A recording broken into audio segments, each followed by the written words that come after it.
ओम नमः सिद्धेभ्य। नमो नमः सत्तुहितंकराय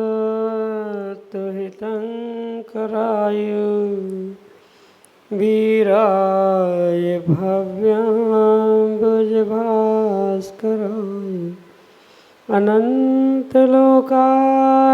सुरार्चिताय देवादिदेवाय नमो जिनाय देवादिदेवाय नमो जिनाय।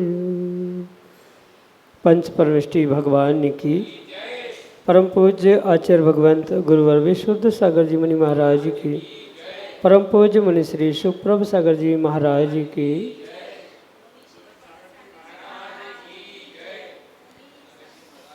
समीचीन विकल्पों का सम्यक समाधान, सम्यक ज्ञान की वह अनूठी विधा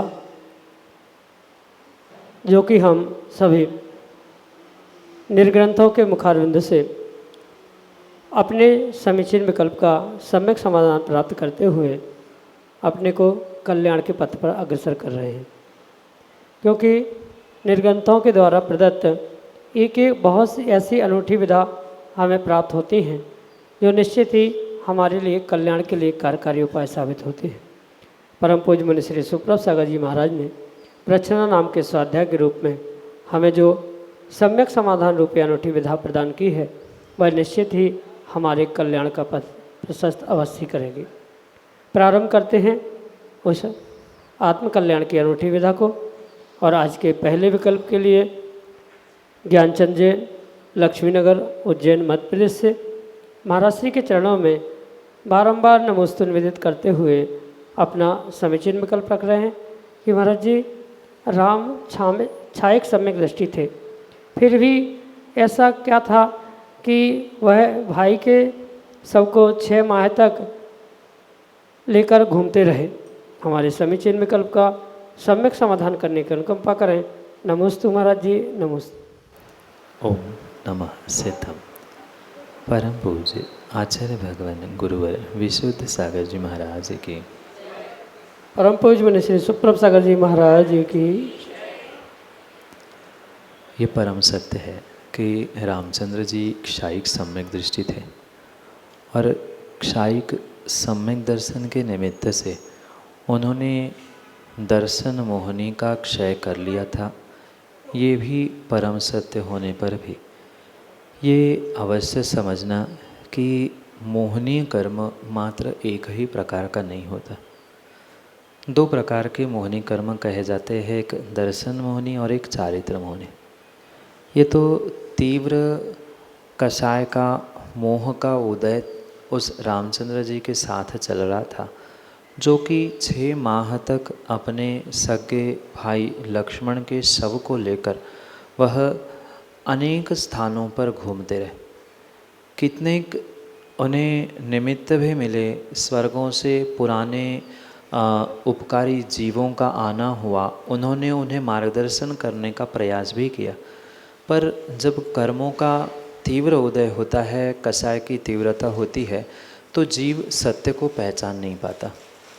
और इसी अभिप्राय से जो क्षायिक सम्यक को प्राप्त करने वाले क्षायिक सम्यक दृष्टि रामचंद्र जी थे, उनके उस तीव्र चारित्र मोहनी के निमित्त से वे अपनी क्रियाओं को सुधार नहीं पाए।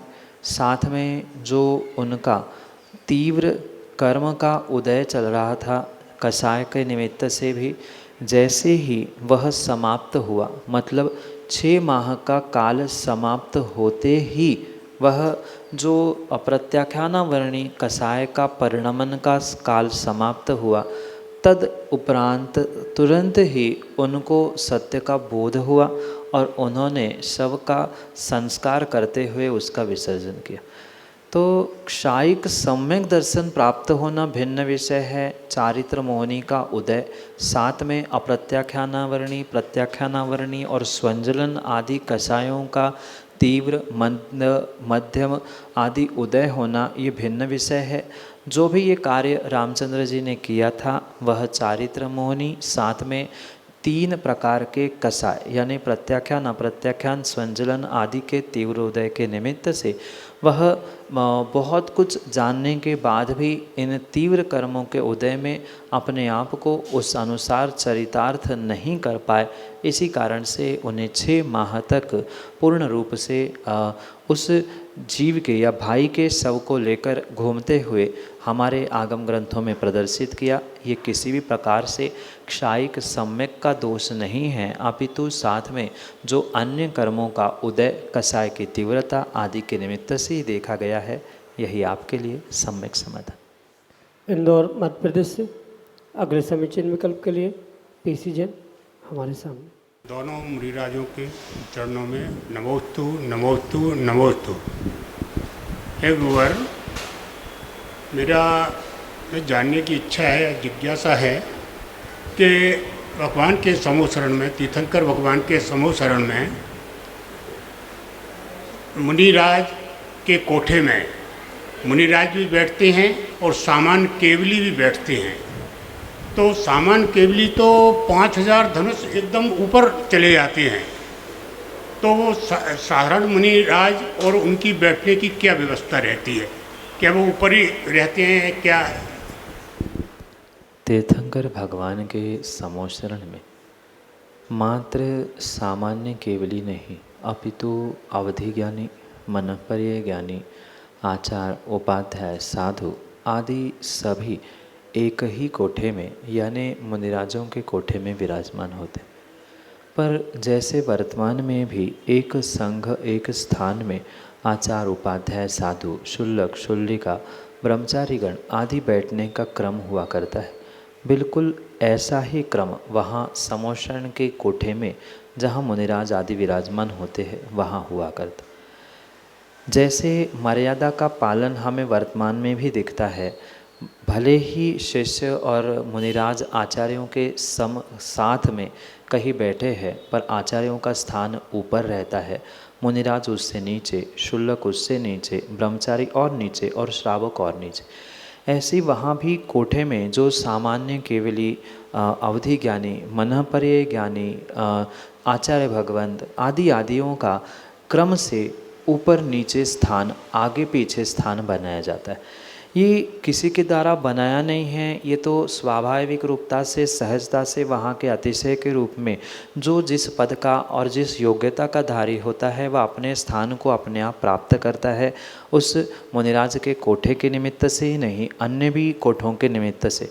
तो विशेष बात यहाँ पर ये समझना कि केवल ज्ञान प्राप्त होने पर जो केवली भगवान जमीन से कई ऊपर उठते हैं, वह केवली भगवान पुनः समोषण में भी पहुंचकर जमीन पर, भूमि पर सबके साथ उस मुनिराजों के कोठों में नहीं बैठते।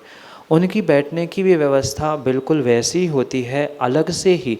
भले ही जहाँ वो कोठा बनता है, जहाँ वो स्थान है, उसी नियत स्थान में होते हैं, पर वे उस भूमि पर यानी 8वीं भूमि पर 12वें कोठे में जहाँ मुनिराज जमीन पर या उस समतल पर बैठते हैं, वहाँ वे ना बैठकर उसी स्थान के ऊपर जो स्थान हुआ करता है वहाँ भूमि से या उस कोठे से कुछ अधर विराजमान होते।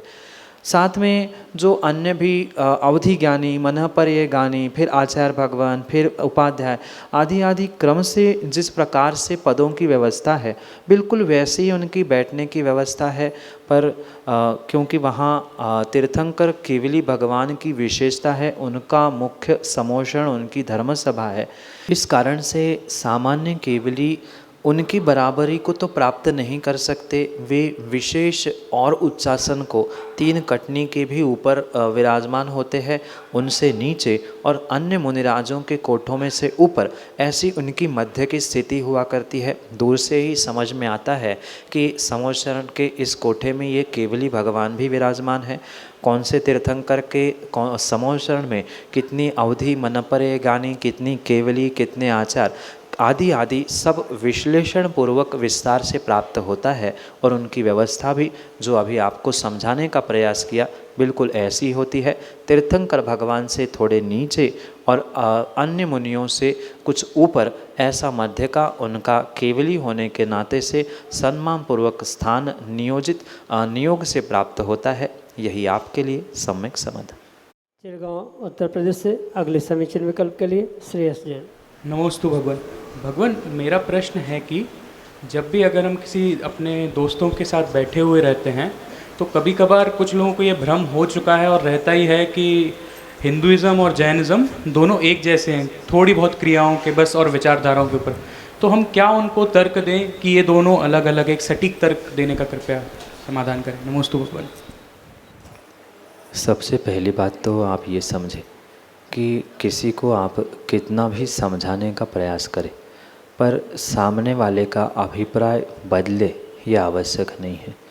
जिसने जो मानसिकता बना के रखी है, जो समझ के रखा है, जिसे सत्य मान के रखा है, वह शायद ही अपने मान्यता को, अपनी परिकल्पना को बदलने का प्रयास करे। दूसरी बात, जब हमें तर्क से अपनी बात पुष्ट करनी है तो हमें अपने सिद्धांतों की इस प्रकार से प्ररूपणा करनी चाहिए जिन सिद्धांतों की प्ररूपणा उनके स्थानों पर उनकी मान्यता के अनुसार होती ही नहीं है। जैसे सामान्य रूप से जहाँ अन्य स्थानों में अहिंसा का वर्णन समाप्त होता है, वहाँ से हमारी जो सूक्ष्म अहिंसा प्रारंभ होती है उसका हम व्याख्यान कर दे। जहाँ हम 5 अणुव्रतों का या 5 महाव्रतों का व्याख्यान करें, वहाँ भी उनमें और हम में बहुत सारा अंतर समझ में आता है। मात्र इतना ही नहीं, अपितु वीतरागता, सरागता, इसको भी लेकर हम अपने जैनिज़्म को पुष्ट कर सकते हैं। साथ में अनेकानेक ऐसे वैज्ञानिक पहलू भी हमारे पास है जिनके माध्यम से हम उनको बहुत अच्छे से अपने आप से और अपने आप को उनसे बहुत अच्छे से डिफ्रेंशिएट कर सकते। पर उसके लिए सटीक हमें आगम ग्रंथों की पढ़ाई चाहिए। और कितना ही आप आगम की ग्रंथों की आचार्यों की बात उनके सामने रखना, पर उनको उससे कोई भी मतलब नहीं है, क्योंकि उनकी जैसी मान्यता है वो अपनी मान्यता से ही स्वीकार करेंगे। इसलिए ऐसी स्थिति में आपको उनको ऐसे लॉजिक और तर्कों के माध्यम से पराजित करना चाहिए कि उनको ही उनके ही शब्दों में अटका कर समझाने की आवश्यकता है। जैसे जो एक वन गॉड थ्योरी उनके पास है, वही कर्ता कर्विता आदि के रूप में वे मानते हैं, तो उसका हम तर्कों के माध्यम से खंडन करते हुए हम अपने आप को उनसे अलग कर सकते हैं। साथ में अन्य भी कुछ ऐसे साइंटिफिक रीजंस हमारे पास है जो उनके पास नहीं है, जिनकी बदौलत हम उनको अपने से अलग करते हुए प्रदर्शित कर सकते। तो जितनी सूक्ष्मता से हम साइंटिफिकली उसे प्रूव करने का या लॉजिकली प्रूव करने का प्रयास करें, उतनी ही अच्छे तरीके से आपकी उनके तर्क वितर्क में जीत हो सकती है। और पुनः ये भी ध्यान रखें कि आप कितने ही तर्कों में जीत जाना, पर परा अभिप्राय मशिकत्वा, ऐसा आचार्यों ने कहा है, दूसरे के अभिप्राय को बदलना असंभव है। इसलिए उनको बदलने के लिए नहीं, अपितु सत्य की प्ररूपणा करने के लिए, अपनी पुष्टि करने के लिए, हम अपनी बातों को रखने के लिए तो पुरुषार्थ कर सकते हैं, पर वो हमारी बात मान ले ऐसा शायद संभव हो नहीं सकता। पर हमें पीछे होते हुए हार नहीं माननी चाहिए। वहाँ अपनी बात समय समय पर कहते रहना, अनेक तर्कों के माध्यम से, क्योंकि एक तर्क मैं दूंगा तो मात्र वो उतना लिमिटेड हो जाएगा। सामने की परिस्थिति क्या है, सामने वाला क्या लॉजिक दे रहा है, उसको हम कैसे क्रॉस कर सकते हैं, ये तात्कालिक स्थिति और तात्कालिक लॉजिक के माध्यम से ही डिसाइड किया जा सकता है। तो आप अनेक प्रकार से हमारे न्याय ग्रंथों को पढ़ने का प्रयास करें, जहाँ न्याय ग्रंथों के माध्यम से आचार्य भगवंतों ने ये तर्कों को ही अनुमानों के द्वारा समझाने का प्रयास किया। सामने वाला अगर ऐसा कहता है तो आपको क्या कहना चाहिए, सामने वाले का उसको परास्त किस प्रकार से कर सकते हैं, इन सभी का बहुत सुंदर तरीके से विश्लेषण हमारे न्याय ग्रंथों में दिया है। उनको पढ़ते हुए, इसका आप विस्तार से अध्ययन करते हुए उसको समझकर आप तर्कों के माध्यम से जीत सकते हैं। दोनों में डिफरेंशिएट करते हुए अपनी बात को पुष्ट कर सकते हैं। यही आपके लिए सम्यक समाधि। श्रीमती शशि कासलीवाल, उज्जैन मध्य प्रदेश से अगले समीचीन विकल्प के लिए। दोनों मुनिराज के चरणों में बारंबार नमोस्तु नमोस्तु नमोस्तु। महाराज जी, मेरा प्रश्न ये है कि जब आप लोग केशलोच करते तो उस दिन उपवास क्यों रखते, उसके पीछे क्या कारण है? मुनिराजों के जो 28 मूल गुण कहे गए, उनमें 7 शेष जो विशेष रूप में परिपालन करने योग्य होते, उनमें स्वयं के हाथों से ही केशलोच करना ये एक उनका मूल गुण है। और उस मूल गुण का स्वरूप समझाते हुए आचार्य भगवंतों ने, तीर्थंकर भगवंतों ने निर्ग्रंथों को ये आज्ञा दी है कि केशलोच उपवास पूर्वक ही करना चाहिए।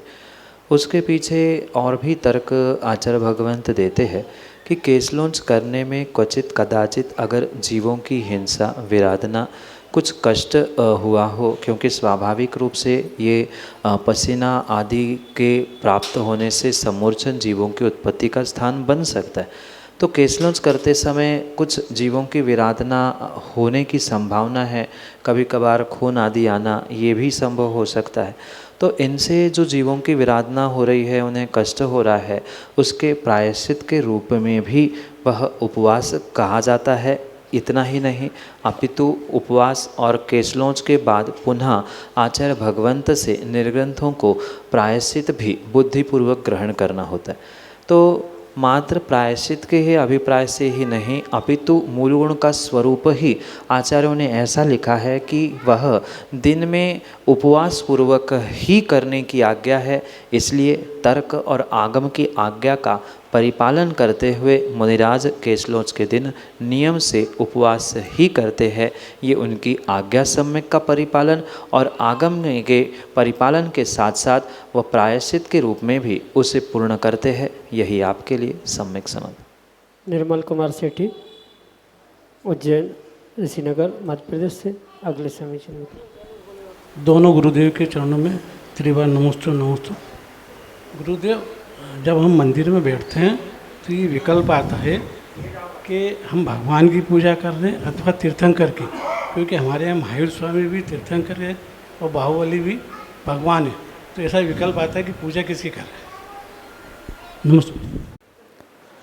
मंदिर में श्रावक तीर्थंकर भगवान की भी पूजा करता है, सिद्ध भगवान की भी पूजा कर सकता है, आचार उपाध्याय साधु भगवान की भी पूजा कर सकता है। ये पांचों परमेष्ठी को भगवान कहा जाता है। कुछ 8 कर्मों को जीतने से सिद्ध भगवान कहलाते हैं, कुछ 4 कर्मों को जीतने से तीर्थंकर प्रकृति के उदय को प्राप्त होने से तीर्थंकर भगवान कहलाते हैं, कुछ मात्र 4 कर्मों का क्षय करते हुए सामान्य केवली भगवान के रूप में स्वीकार किए जाते हैं, तो कोई धरती पर चलते फिरते देवता के रूप में भगवान स्वीकार किए जाते। जैसा हमारा अभिप्राय, जैसे हमारे भाव है, वैसे आप उनकी पूजा आदि को प्राप्त कर सकते हो। आवश्यक नहीं है कि मंदिरों में मात्र हम तीर्थंकर की ही पूजा करें, सिद्धों की ही करें। जैसा श्रावक का भाव है, जैसी उसकी भावना है, वैसे वह पूजा कर सकता।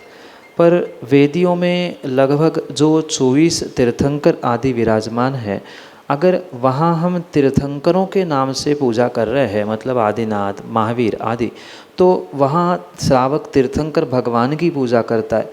जैसे भरत भगवान हुए, बाहुबली भगवान हुए, अन्य भी जो मुनिराज केवली अवस्था को प्राप्त हुए, गुरुदत्त आदि, उनकी भी आप पूजा करते हो, तो वह भी सामान्य केवली भगवान की पूजा है।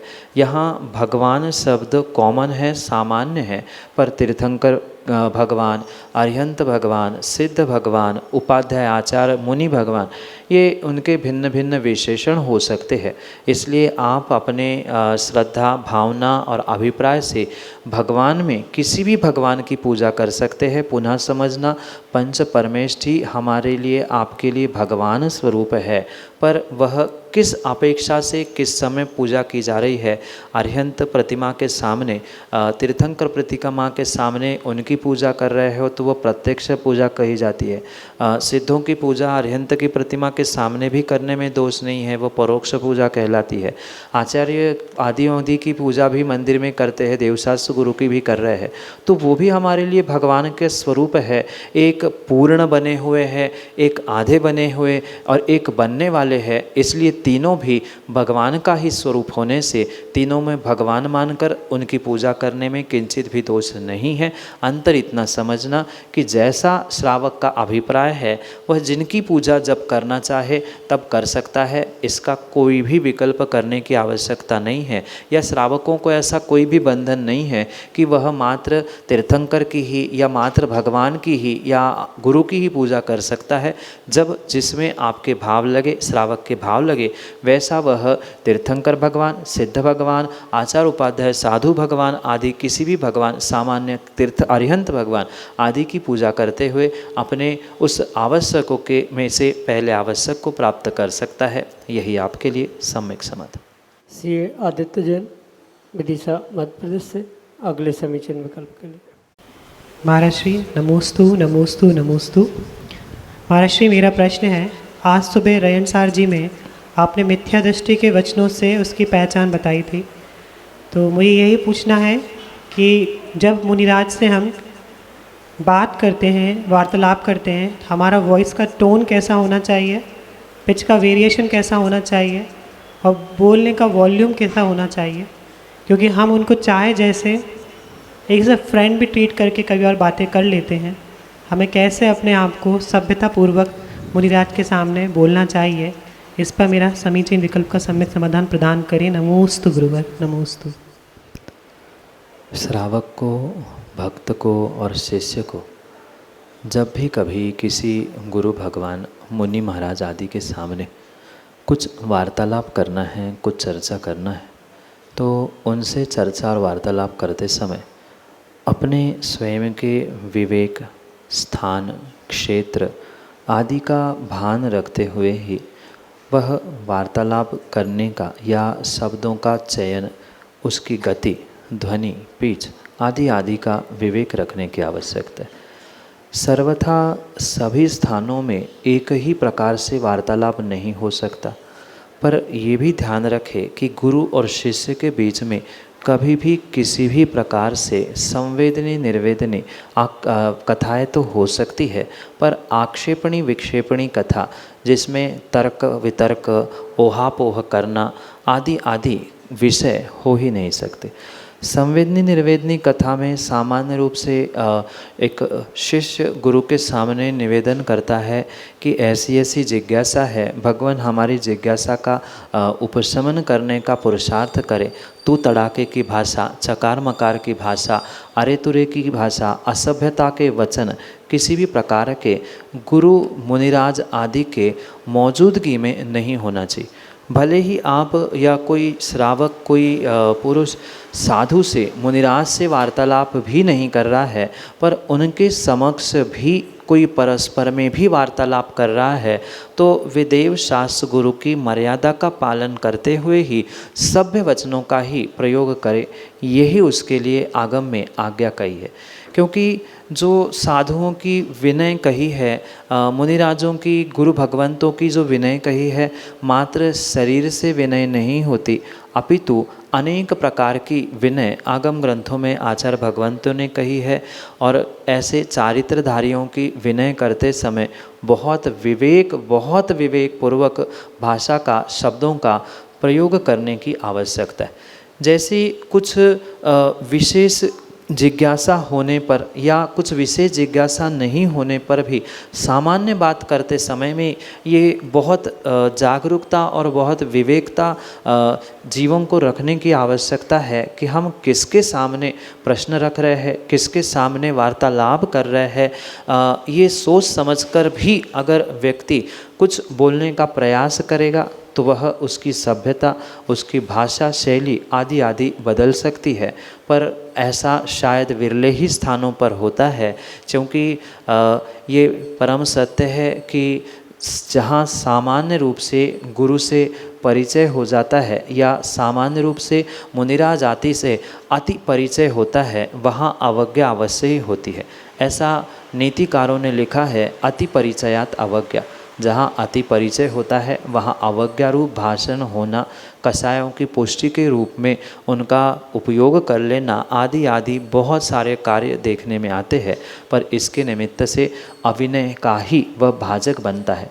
मात्र विनय भाषा से ही नहीं अपितु गुरु के आगे आगे चलना, गुरु के आगे आगे बोलना, वह कुछ समझा रहे, वो कुछ कह रहे हैं, भले ही आपको उस विषय का ज्ञान हो, पर जब तक गुरु नहीं कह रहे हैं कि भाई बोलो इसका अर्थ क्या है, आप कह सकते हो क्या, तब तक कायदे से शिष्य को और श्रावकों को मौन रहते हुए गुरु की वाणी को ही सुनने की आवश्यकता है। वे जब आपसे कहे कि भाई बोलो तो बोल नहीं रहे हो, कुछ आपको आता नहीं है क्या, कुछ आप इस विषय में बोलो, तब गुरु के सामने शिष्यों को बोलना चाहिए।